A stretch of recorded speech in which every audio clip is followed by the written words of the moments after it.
She's an award-winning artist exploring the cult of celebrity.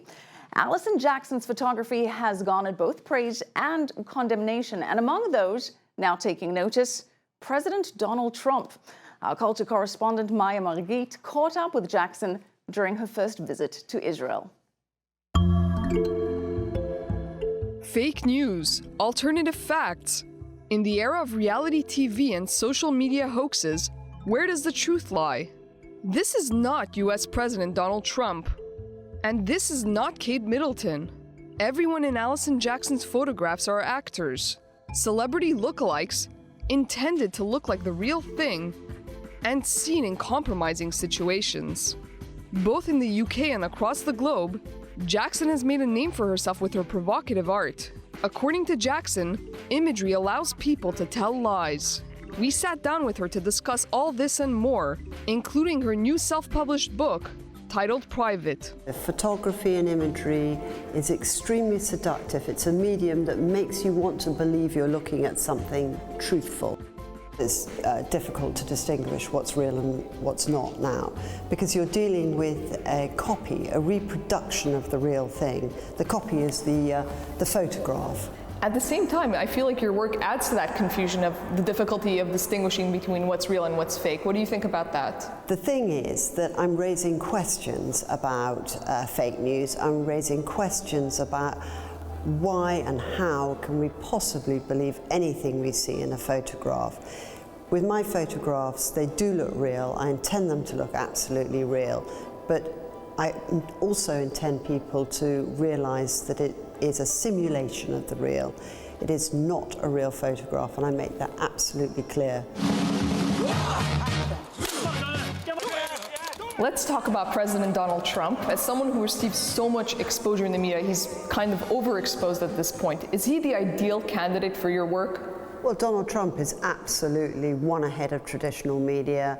His hyper-realistic sort of reality game is spectacular from my point of view. He looks this wonderful cartoon character with this flamboyant orange and wonderful hair that probably takes him 5 minutes, but believe you me, it's taken me 30 hairstylists and near death with many hairstylists who've been unable to copy his wig. All of these people that are featured in your works with lookalikes, these are actors, right? All of the people that I use in my photographs of Donald Trump are actors of Donald Trump. One is good from the profile, one is good from the front on, one is good from below, and none of them are the real Trump. I never add to the photograph. It's completely John Smith, not Donald Trump. Can you tell us a little bit about the flash mob and protest rally you organized against Donald Trump last fall? Just before the elections in Manhattan, I took a Donald Trump lookalike to Trump Tower, and it caused many flash mobs en route getting there. It was an absolute traffic stopper. So the NYPD tried to arrest us at first, realized we were doing nothing wrong. Sometimes the people thought it was Donald Trump, depending on the angle and the speed of which they could catch a glimpse, and sometimes they realized it wasn't. What amazed me is that all of them, New Yorkers, were prepared to hurl abuse, then asked if they could have a selfie. Now, I've heard rumors, there are rumors that you might be getting sued by Donald Trump. Can you talk about this? Can you comment on this a little bit? Well, I can't talk about it other than to say I can't talk about the fact that Donald Trump's very unhappy about my work, and I can't talk about it. I can't talk about it. Let's talk about your book that just came out. You decided to publish it on your own because no publisher was willing to publish it, right? I've had tremendous trouble with publishers who like my work. I've done 5 books before in the past. They saw the Donald Trump photographs and they said that they were not going to publish them. And similarly with the newspaper companies in London, all over the world, they saw the photographs and said they weren't going to publish them.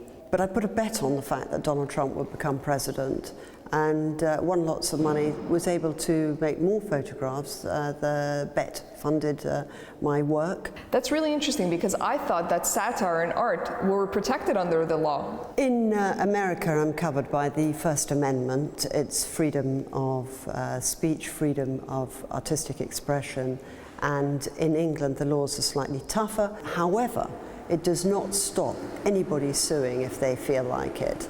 And if somebody sues, I have to obviously defend myself. But they may not win, but they can be extremely difficult and it can be extremely costly and an unpleasant experience. So do you feel that censorship is still a major issue, or was it just an issue that never went away for the arts? I think that censorship has always existed. And if you're making work that's on the edge and you're just pushing the envelope, trying to, just push it a bit, people are always watching you and always getting upset. But I am an artist. I don't have a normal corporate job. It is my job as an artist to say something that other people can't because they're under contract to a company. I am meant to be a free person, and that is the role of an artist.